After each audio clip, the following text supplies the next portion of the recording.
Muchas gracias y gracias a todos por estar al pendiente. Gracias al maestro Paco Cruz, que ya llegó para hablar sin censura.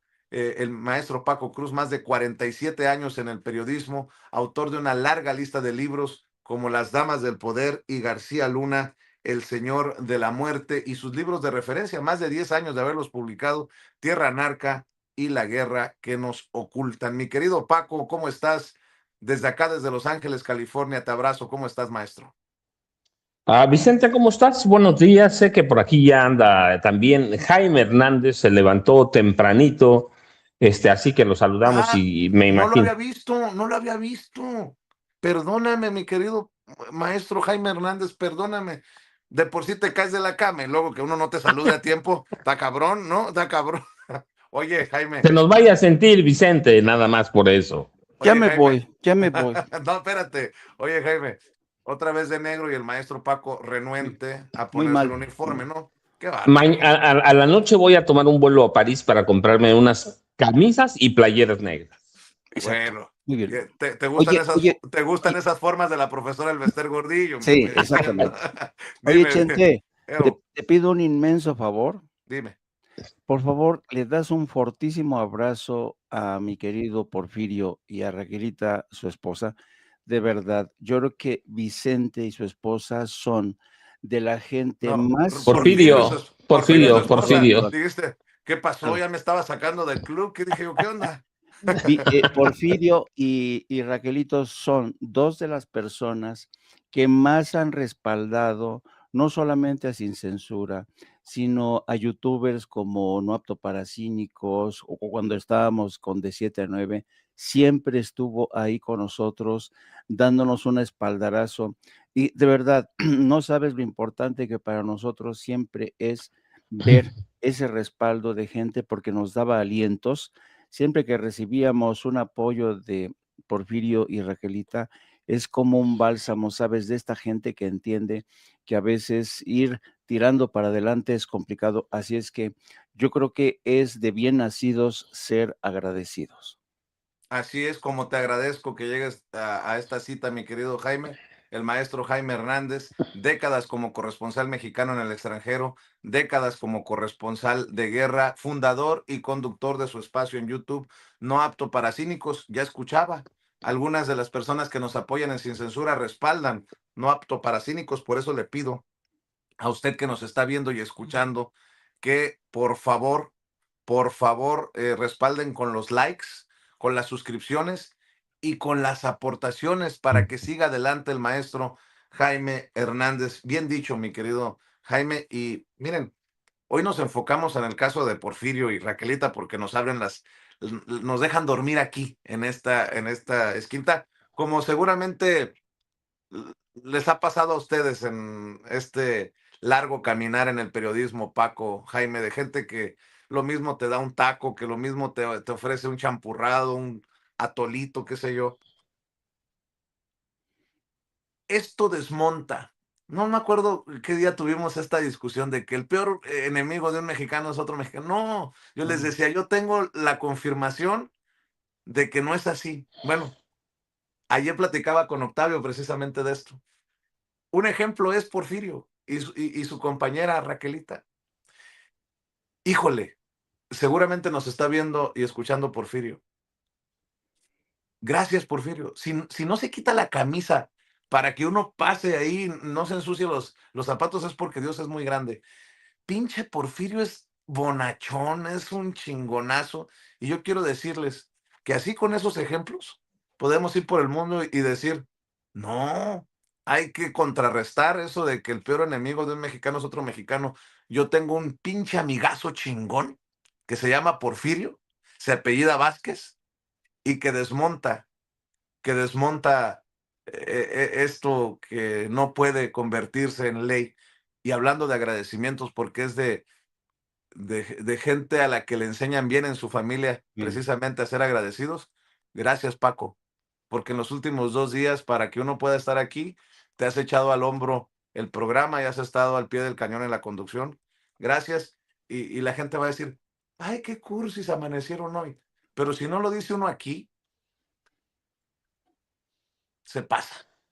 Ya casi le das un beso a Paco, ya casi le das No, un beso Vicente, a Paco. no, pero déjame, no, gracias a Jaime, porque la verdad es que se ha levantado tempranito todos los días. Ayer estaba ya a las 6:05, sé que ya estaba listo para sumarse a la transmisión. A las 6:15 se sumó, es decir, tempranito, y que ayudan a hacer más ligera la transmisión, que además el conocimiento de Jaime, pero lo que yo les digo, a veces se nota cuando uno no es conductor, porque Jaime sí es un conductor como tú, y eso hacen que uno aprenda para darle, Jaime, ese atolito que me vas a invitar tiene que pagar. No, Oye, la verdad es que se hacen más llevaderas las emisiones, Vicente, tú oye, lo sabes, ¿va? claro, dice Juan. Y las noticias, mándeme su pregunta con un superchat para que me suene más bonita la pregunta, Juan, porque así, sin superchat me suena como a regaño.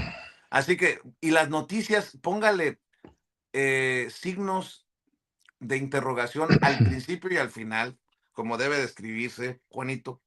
Y las noticias van a llegar a continuación para que no se me desespere. Después de tanto... Pero además, Vicente, nada más para decirle a Juan, mira, aprovechando eso, apenas tenemos 3,100 likes y somos 6,700. Hasta con like va ahí y compartir. Hay que darle a la campanita, Juan.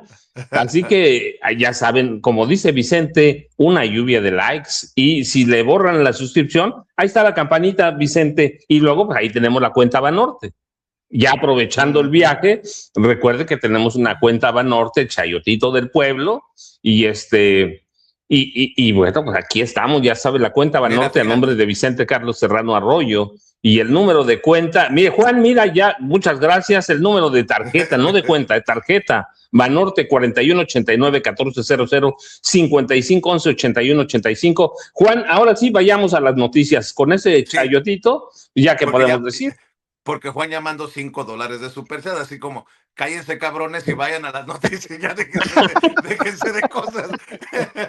No, a ver, es viernes, mi querido Juan, y pocas veces nos soltamos la greña así para agradecer a todos los que hacen la diferencia. Y tú acabas de enviar $5, te lo agradecemos. Y por respeto a las personas que solamente vienen a las noticias, acabo de revisar todas las portadas de los principales periódicos. Ahora va el análisis de los maestros, por ejemplo, de esta noticia de que se acabaron los privilegios. Alguien que siga defendiendo la idea de que en México hay privilegios, pues ahí está la noticia de la profesora Albester Gordillo, la que era intocable en los gobiernos del PRI y del PAN, la intocable para gobiernos neoliberales. Pues se le acabó el corrido, mi querido Paco. Sí, Vicente, mira, nada más, es que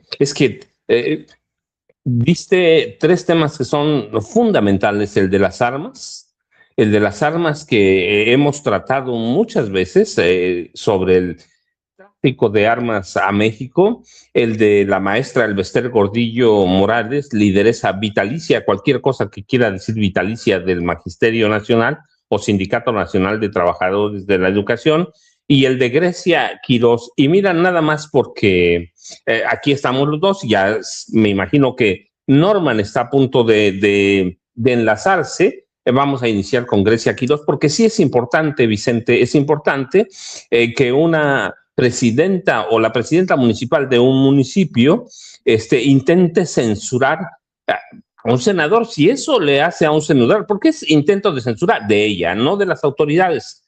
Es un intento de censura de ella. ¿Qué pasa con Grecia Quirós? Y eso tiene varias derivaciones. Es una demanda para censurar a un senador de la República. Olvídate que sea Gerardo Fernández Noroña.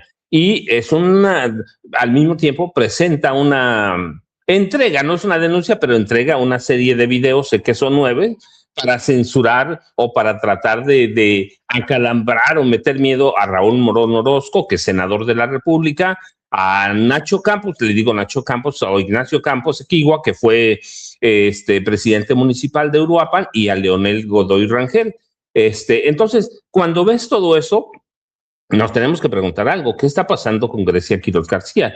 Y mira, para mí hay algo muy simple. el movimiento del sombrero está muriéndose, está en agonía. Así que tiene que recurrir Grecia Quirós García a una serie de trampas para tratar de mantenerse en el ojo público o en la opinión pública con ayuda de viejos periodistas, de esos viejos periodistas que quieren ver caer o pegarle a la 4T con lo que sea.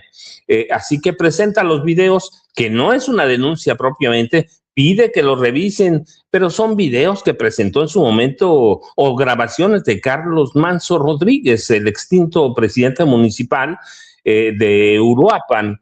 Son videos que no aportan, que ya conocemos todos. Ojalá hubiera algo nuevo. Decir, pues, es válido, pero lo que está haciendo es tratar de mantenerse en el ojo público. Y lo mismo hace con Gerardo Fernández Noroña. Tramposamente, y bueno, y en eso le colabora el Instituto Electoral de Michoacán.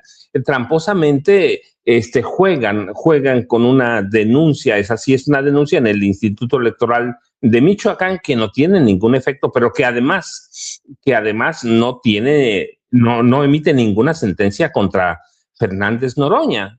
No emite nada, pero son trampas legales para censurar, para mantener vivo a un movimiento que para mí ya es como un zombie, un muerto viviente que no pega, que no tiene un alcance y que ve que se le está diluyendo por la mano o en los dedos una candidatura a la gubernatura, porque hay encuestas por lo menos en los últimos 10 días, ha habido encuestas locales que muestran que Raúl Morón, por ejemplo, sería el candidato que más, o es el candidato o precandidato, porque todavía no hay candidatos, o el personaje que más apoyo tiene en Michoacán, y que el movimiento del sombrero sigue contenido en Uruapan.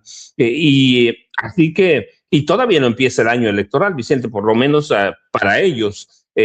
Así que lo que está haciendo Grecia Quirós es tratar de respirar, tratar de mantenerse ahí en la opinión pública con cualquier cosa. Así que los videos son abiertamente parte de esa desesperación. El ataque a Gerardo Fernández Noroña, pues está igual. Pero ¿qué vemos? Vicente, ya no son los días de que nos iba a tirar el movimiento del sombrero, ¿no? Que ya veían, yo recuerdo, hace 3 semanas, 4, veían a Grecia Quirós como presidenta de la República. Y yo digo, faltó nada más que la candidatearan a la Secretaría General de la OTAN o de la ONU. Verdaderamente fue algo que se salió de proporciones, pero como todo pasa en este país, Vicente, se les van muriendo los temas. Así que Grecia Quirós está desesperada, acaba de pedir un préstamo de cercano a 830 millones de pesos, y con esto acaba de autorizar aumentos de predial hasta de 1000%, porque lo dijo el gobernador, hasta de 1000%, y está tratando de desviar la atención, de apagar muchas cosas. Ya descubrió además también que no es lo mismo ser presidenta municipal que ser digamos, con todo lo que representa o los asegúnes, ser la viuda de un tipo que a su manera encabezaba un movimiento. Así que está descubriendo ella muchas cosas, Vicente, y en cuanto pasen otros 2 meses va a descubrir que ese movimiento del sombrero ya se murió. ¿Qué va a hacer? No lo sabemos, pero los políticos, que ahora ya es una política, son capaces de todo. Vicente, Jaime, y si llegó Norman, buenos días, Norman, también. Ya llegó el querido Norman Pearl, a quien saludamos también con mucho gusto. Maestro, buenos días. ¿Cómo estás, Norman? Buenos días. Muy bien, muchas gracias. Buenos días a todos, Vicente, Paco, Jaime y a toda la maravillosa audiencia de Sin Censura. Aquí estamos revisando ya los temas más importantes. Con lo que tú quieras entrar, mi querido Jaime, pero quiero poner algunos temas ahí sobre la mesa.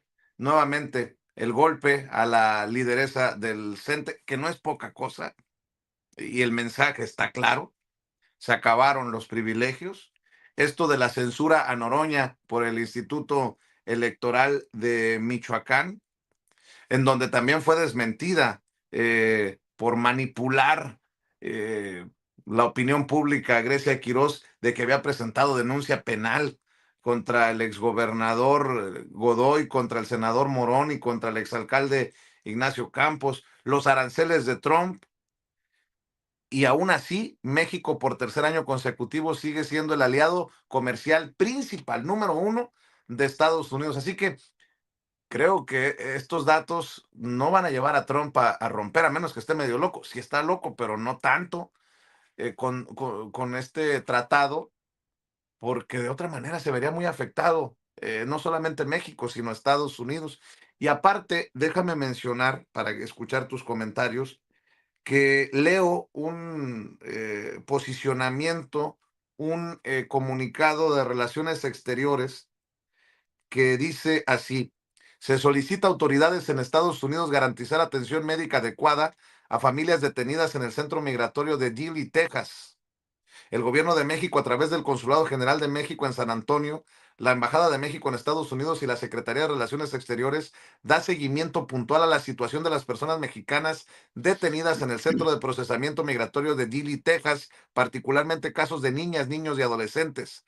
La representación consular mantiene comunicación directa con autoridades de ICE para verificar el estado de salud y el acceso a atención médica de las personas mexicanas detenidas. Sobre los recientes casos de 2 familias que estuvieron detenidas en dicho centro y que involucran a menores de edad que enfermaron durante su confinamiento, se confirma que el Consulado General en San Antonio, junto con otros consulados, mantiene contacto con los padres y sus representantes legales para brindarles el acompañamiento y apoyo consular correspondiente. El personal consular realizó hoy una visita consular a Dilley para entrevistar a personas mexicanas y confirmaron que reciben atención médica diaria y tienen acceso a atención psicológica. Se verificó que cuentan con los números de emergencia del consulado y del Centro de Información y Asistencia a Personas Mexicanas, conocido como CIAM, por sus siglas, que también están exhibidos dentro de las instalaciones.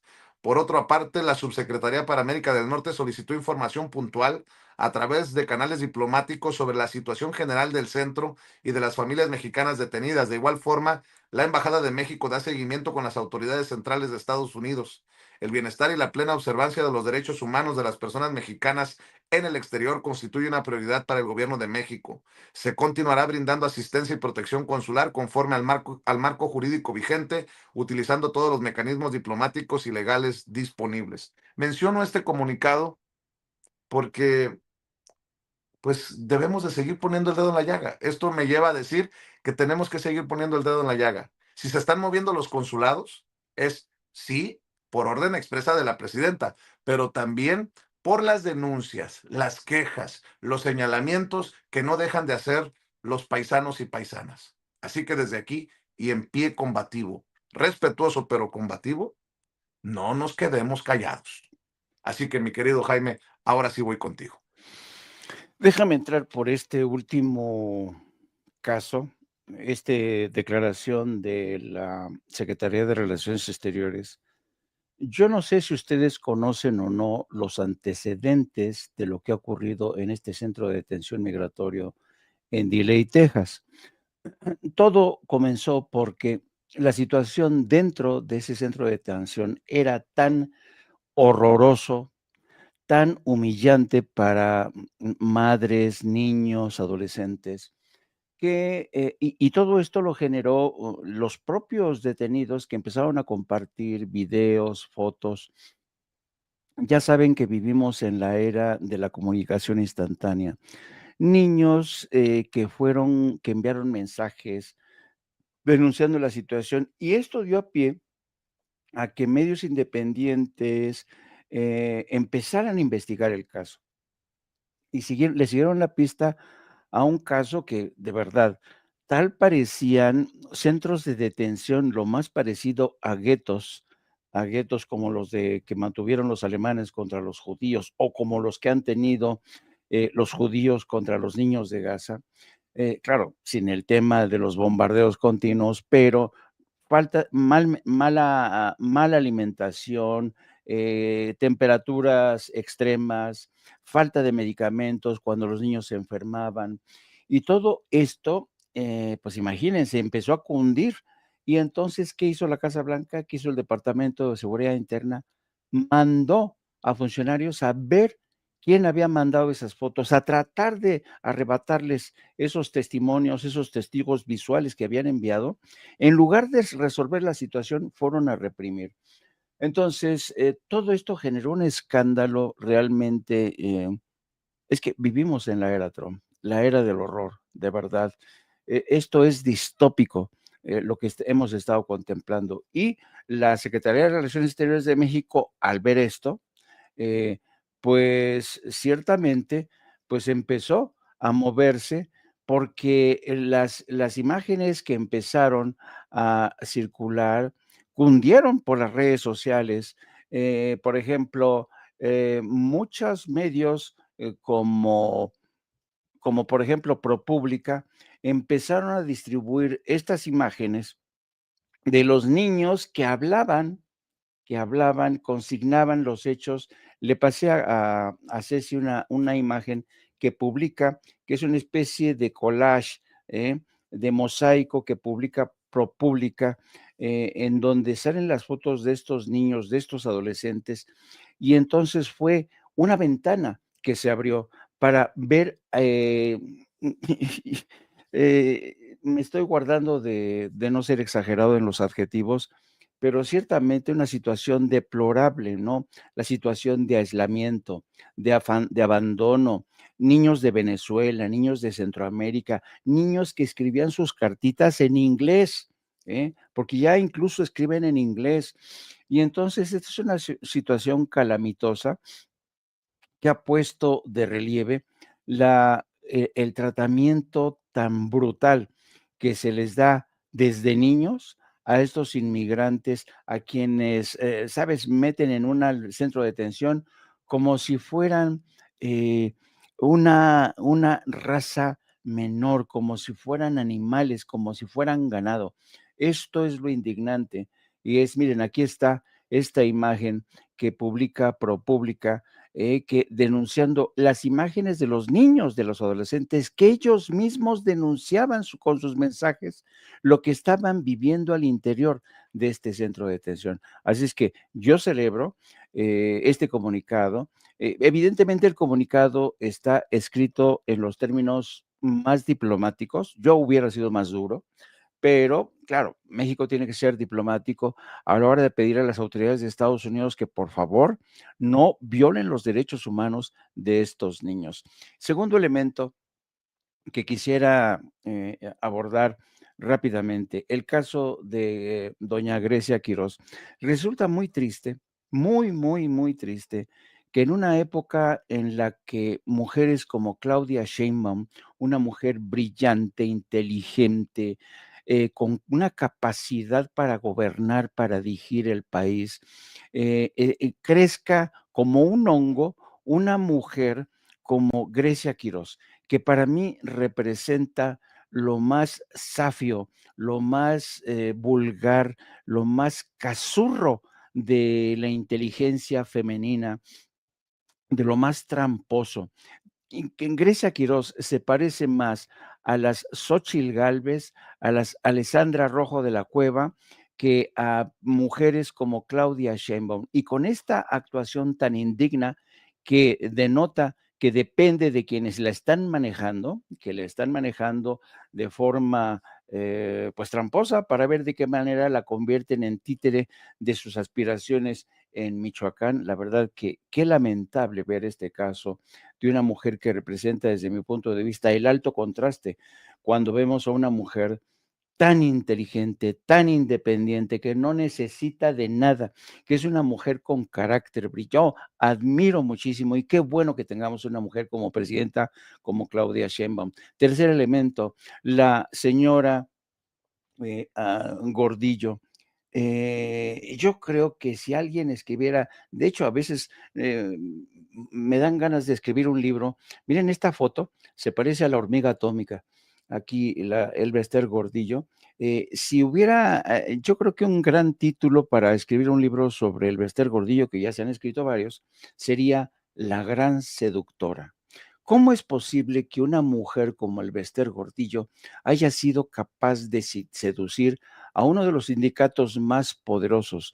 ¿Cómo es posible que haya logrado seducir a Jongitud Barrios para después darle la puñalada trapera. ¿Cómo es posible que esta mujer haya sido capaz de seducir a los gobiernos del PRI y PAN, el PAN, para hacerse con un poder inconmensurable?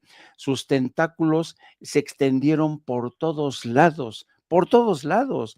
Yo recuerdo que estando en Madrid tenía agentes enviados para formarlos políticamente, también los mandaban a Washington. Fue una mujer que fue haciéndose de cuadros. Claro, lo cierto es que estos cuadros nunca se desarrollaron, nunca alcanzaron los niveles de excelencia, pero bueno, ella presumía de tener una red impresionante dentro y fuera de México, y claro, esa red se extendió hasta el Poder Judicial, que la protegió durante tanto tiempo. Esta mujer, esta gran seductora del poder político añejo en México, ha recibido un raspón de la nueva Suprema Corte, de la nueva estructura judicial, que le ha dicho: nanay señora, se acabaron los privilegios, a pagar los más de 19 millones de pesos que usted debe en impuestos. Y un último tema, porque creo que es muy, muy preocupante lo que está pasando en las inmediaciones, en todo lo que es el Golfo Pérsico, en el Golfo de Omán, en el Golfo, en el Canal de Suez. Hay una acumulación sin precedentes en la historia moderna, de naves de combate, portaaviones militares. Las bases militares de toda el área están ocupadas. Hay una concentración sin precedentes de fuerzas militares que están esperando las órdenes para atacar a Irán. Lo voy a decir muy, muy resumidamente. Si Donald Trump da la orden de iniciar un ataque de carácter quirúrgico para asesinar al ayatollah Khomeini y propiciar un cambio de poder, podría desatarse una tercera guerra mundial. De ese tamaño es la amenaza que muchos hoy están valorando desde Estados Unidos y desde Europa.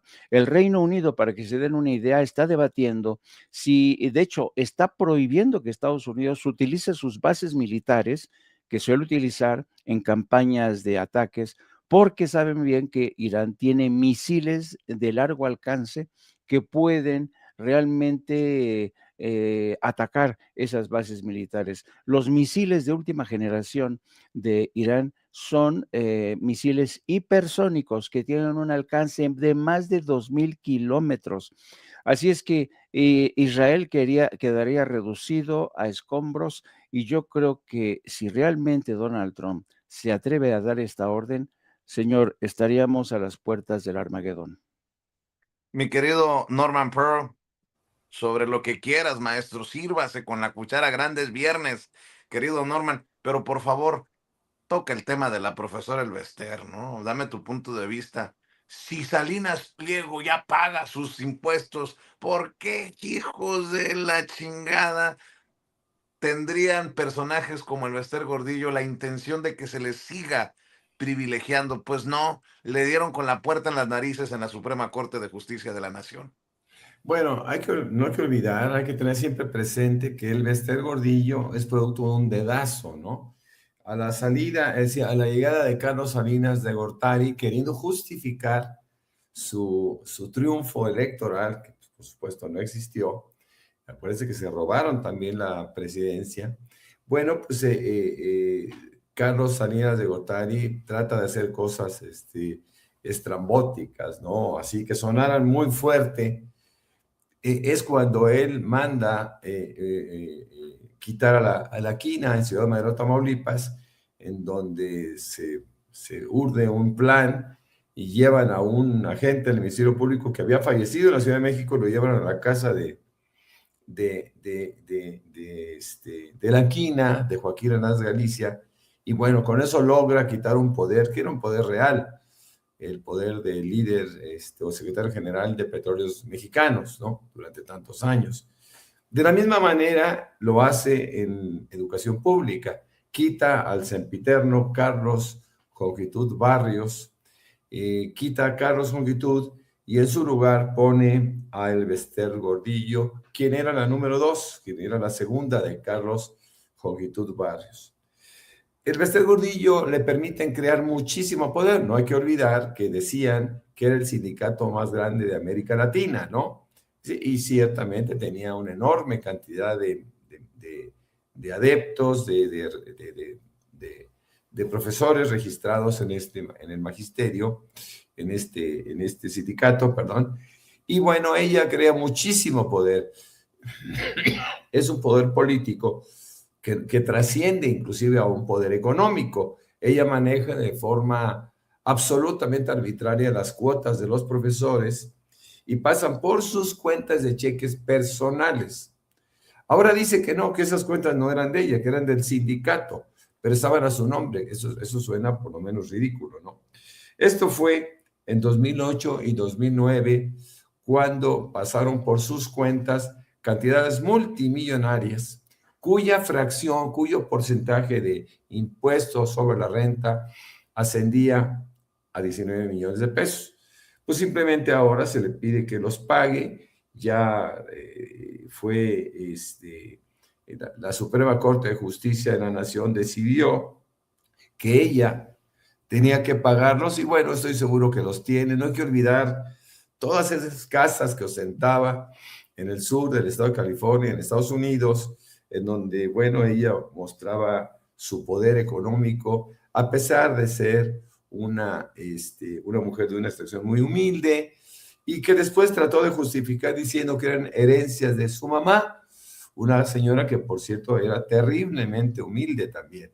Pero bueno, oye, Norman, otra cosa sí. que no se nos debe pasar por alto en el caso del Bester Gordillo, pues no nos la ponían a un paso de la tumba, que por eso no podía estar tras las rejas, que la mandaron a arresto domiciliario, pobrecita, ya se está muriendo. Mira, se casó, rejuveneció, y ahora está anda peleando que no le cobren los impuestos, pues ni tan, ¿no? O sea, ¿qué onda? Las historias que nos contaban en el Poder Judicial, el viejo, el podrido, para justificar sus decisiones tan insultantes para el pueblo de México, Norman. Bueno, sí se casó, pero no rejuveneció. Tampoco inventes, Vicente, porque eso no es correcto. Se ve Fíjate más que, joven que Alito. ¿perdón? Se ve más joven que Alito. Eso sí, bueno, es que Alito está optando bueno, Alito es muy joven, tiene 50 años, y el Bester tiene un poco más de 80. Entonces, bueno, pues son comparaciones que no podemos hacer. Pero Alito también pretende ser muy joven, pretende mantener la juventud eterna a través del Botox. Tampoco creo que le funcione muy bien, porque se van afectando mucho esas caras, ¿no? Esos rostros. Yo quiero hablar del tema de la denuncia de Grecia Quiroz en contra de Fernández Noroña. Esto se suscita el 25 de noviembre, el Día Internacional de la Eliminación de la Violencia contra la Mujer, cuando Fernández Noroña dice que Grecia Quiroz es ambiciosa, oportunista, fascista, etc. Esto hace que la presidenta, pues bueno, le llame la atención y le diga que esto no es correcto. También Citlali Hernández, la secretaria de las Mujeres, se le van a la yugular a Fernández Noroña, pero fíjense en lo que son las cosas. Yo aquel día, en Sin Censura inclusive lo dije, Fernández Noroña no estaba lejos de la verdad. Dice muchas cosas, efectivamente ha tenido muchísimos pleitos con mujeres, ha sido acusado de misógino, pero no faltaba la verdad. Fernández Noroña tenía razón cuando decía que era oportunista. ¿Quién no puede dudar a la distancia? ¿No? Que era una mujer que estaba tratando de capitalizar la muerte de su marido, ¿no? La muerte del líder del movimiento del sombrero. Y dentro de ese momento tan complejo, dentro de ese momento, es cierto, hay que decirlo, que quizá la manifestación, las expresiones de Fernández Noroña no fueron políticamente oportunas. Bueno, él nunca ha sido una persona que seleccione conceptos o palabras o dichos en términos políticos. Él es un estilo de actuar en política, pero yo insisto, no le faltó razón. Él tenía razón, él estaba en lo cierto cuando describía a una figura, en este caso femenina, que trataba de emerger por encima de la muerte de su marido, ¿no? Vamos, el propio día, casi sobre su tumba, ella ya estaba creando toda una estrategia para poder salir adelante políticamente, mantener el movimiento del sombrero, que nadie lo conocía, pero que realmente ahí logró catapultar en términos mediáticos a este movimiento o a este partido o a este grupo o lo que, como le quieran llamar. Ella, Grecia Quirós, por su parte, tiene que asumir las consecuencias, por ejemplo, de haber denunciado públicamente, que no de manera judicial, pero sí y ha hecho denuncias de que tanto el expresidente municipal, Nacho, como el caso de nuestro amigo Leonel Godoy y el candidato fuerte de Morena para el estado de Michoacán, como es Raúl Morón, estaban coludidos con la muerte de su marido. No hay que olvidar que ya está prácticamente resuelto este crimen. Sabemos que fíjense nada más, quienes matan a Carlos Manso son su propio grupo del sombrero y coludidos con un grupo delincuencial. Lo ha dicho ya la presidenta. No hay que olvidar que Carlos Manso, unos meses antes de su asesinato, mostraba a un miembro, había detenido a un miembro, el Rino le dicen, eso Paquito seguramente lo conoce mejor, mostraba a un miembro del cártel Jalisco Nueva Generación como una presa, ¿no? Y lo buscaba públicamente. Parece que el Rino y su grupo no le perdonaron, y pues por ahí está la línea de investigación más clara que nosotros ya hemos tratado de ir entendiendo, ¿no? Pero bueno, a mí me parece injusto que haya, en este caso, que Fernando Noroña haya recibido esta sanción, que realmente la sanción alcanza nada más a quitar de sus redes estos videos en donde incriminaba, o bueno, donde calificaba a Grecia Quirós como ambiciosa, como oportunista y como fascista. Hay muchos temas interesantes, muchísimos temas, pero yo no quiero pasar por alto también la circunstancia de que Pedro Castillo ayer, que es nombrado José María Balcázar, presidente interino de Perú, hasta el 28 de julio, él dice, bueno, si somos del mismo partido y sabe perfectamente bien que se ha manejado una posición muy injusta con respecto a su propia presidencia, pues le pide el indulto. Pero fíjense en lo que son las cosas. José María Balcázar, del mismo partido, le dice que no está en su agenda liberarlo. Así que bueno, son cosas tristes que tenemos que estar viviendo, que tenemos que estar viendo, en donde un individuo como José María Balcázar, simplemente decide hacerse a un lado e ignorar la injusticia que se viviera en el Perú recientemente con la deposición de Pedro Castillo, quien había ganado de una manera legítima las elecciones. Por último, quiero hablar que suena ridículo todavía, que el Senado de Florida apruebe, fíjense nada más, apruebe poner el nombre de Donald Trump al aeropuerto de Palm Beach, en la Florida, pero esto también tendría un costo de $5.5 millones, que bueno, no importa demasiado si Donald Trump finalmente es reconocido o puede difundir su nombre en tantos ámbitos. Antes le puso a un hotel Trump, a los hoteles Trump, a un edificio. Él es un tipo egocéntrico, enfermo, en donde no ha manejado bien sus 79 años, mis queridos Vicente, Paco y Jaime. También para la segunda ronda nada más lo voy a sacar del pecho para que no se me haga cáncer. ¿Qué onda con lo de Sergio Mayer? Estoy leyendo y me entero que solamente fue a 9 sesiones. O sea, ¿qué rollo?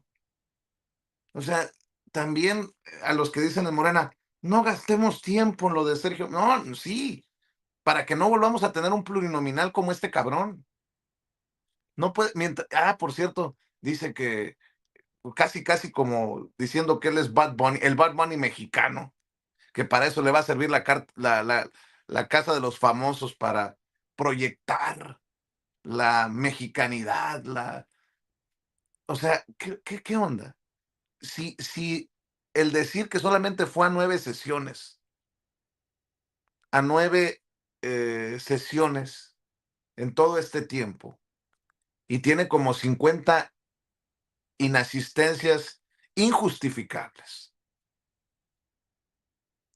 Díganme si no es ya dejen tú un fraude como legislador Sergio Mayer. Deberían de tomarlo como el caso emblemático para definir mejores perfiles. Yo debo de decir que respetuosamente difiero de la forma tan, voy a buscar el adjetivo correcto, tan simple, usado por la presidenta ayer al responder al planteamiento. Porque habla del ¿cómo se le llama? No es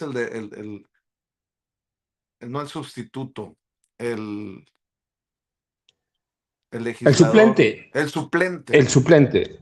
Porque impusieron a Mayer de planta y dejaron como suplente al señor que había resultado beneficiado en el proceso.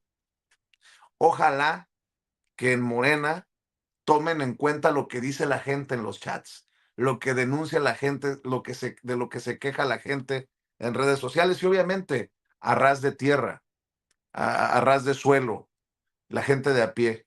Ojalá que este sea el caso emblemático para que no tengamos más Lili Téllez, más Germán Martínez, más Sergio Mayers, más Cuauhtémoc Blancos.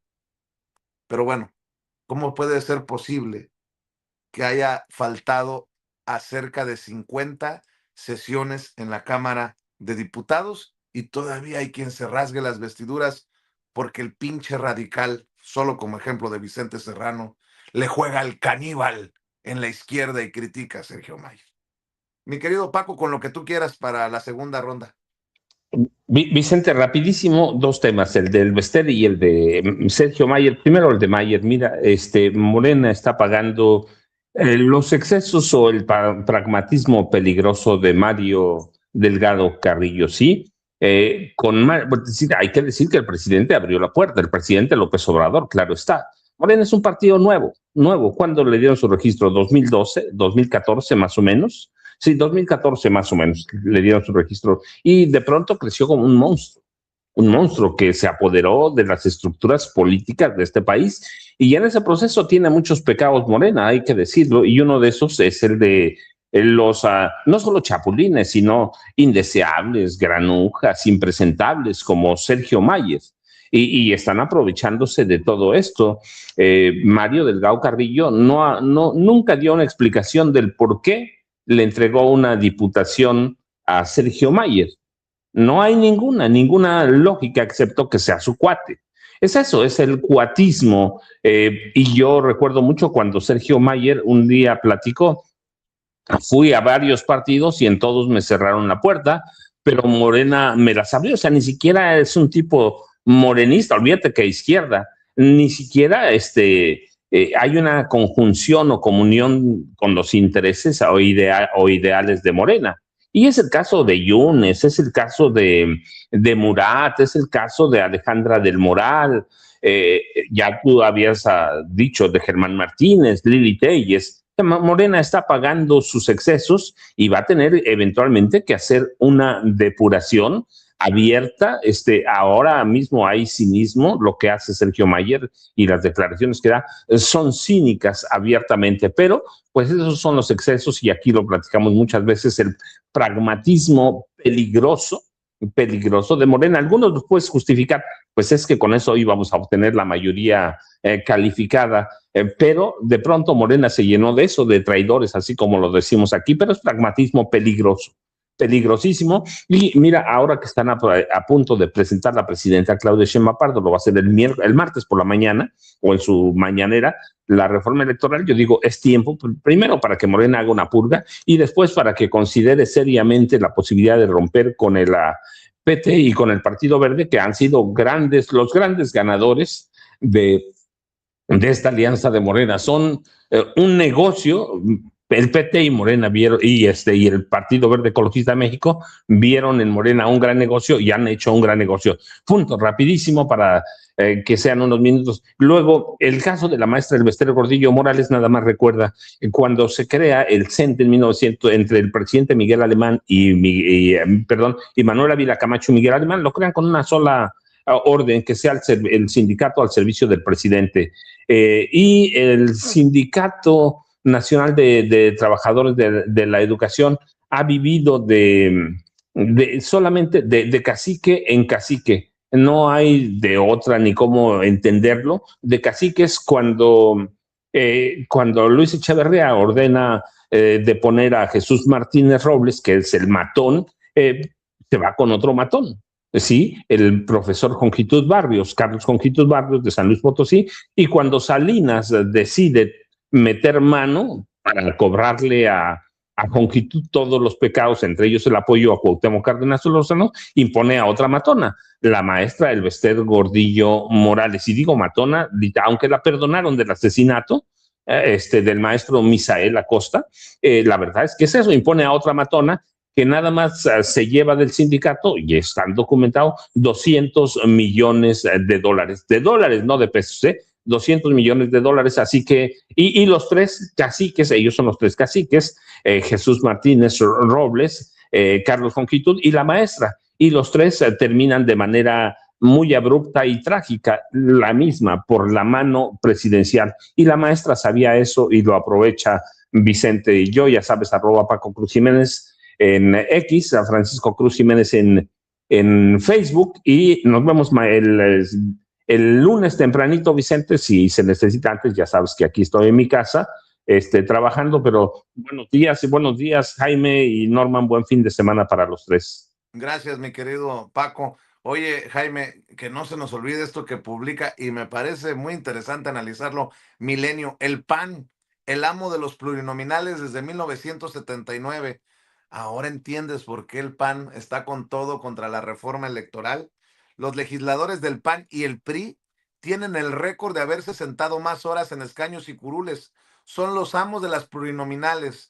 Desde su estreno en 1979 hasta el último proceso electoral en 2024, los blanquiazules han ocupado 985 asientos de representación proporcional en el Congreso mexicano, mientras que los tricolores han llegado a esos espacios en 590 oportunidades. Y todavía tienen el descaro estos cabrones de decir, es que Morena quiere todo a su modo.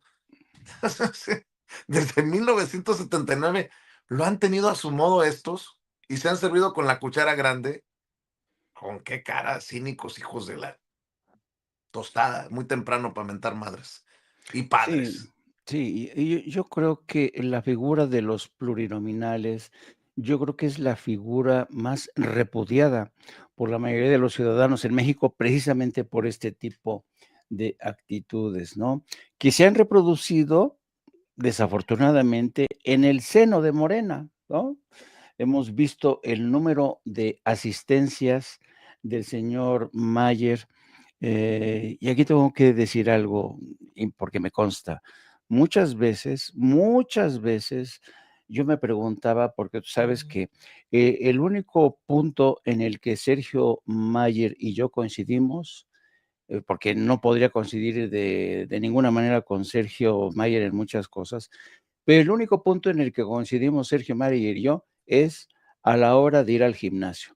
Yo lo he visto muchas veces a Sergio Mayer. Coinciden, los dos son artistas, Jaime, los dos, confiesan. Y entonces, coinciden en su puercazo. Exacto. No, pero espérate. Mientras Sergio Mayer hace así,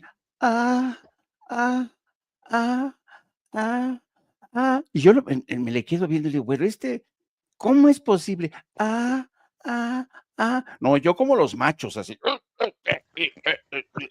Así es que el Sergio Mayer se la pasa en el gimnasio en lugar de ir a chambear. Digo, ahí se la pasa, ¿eh? A veces trae al chofer, a veces no lo trae, pero ahí anda en el gimnasio todo, embelleciéndose el señorito, ¿no? Para que vean lo que hacen los pinches plurinominales, y ahora se estuvo preparando para irse a la casa de los famosos. Digo, que no mame, en serio. Ay, señor Mayer, señor. Bueno, pero eso solamente en el anecdotario, pero quiero, porque tú hiciste mención a un tema de mucha relevancia, querido Vicente, y me refiero al tema de la guerra estúpida arancelaria de Donald Trump.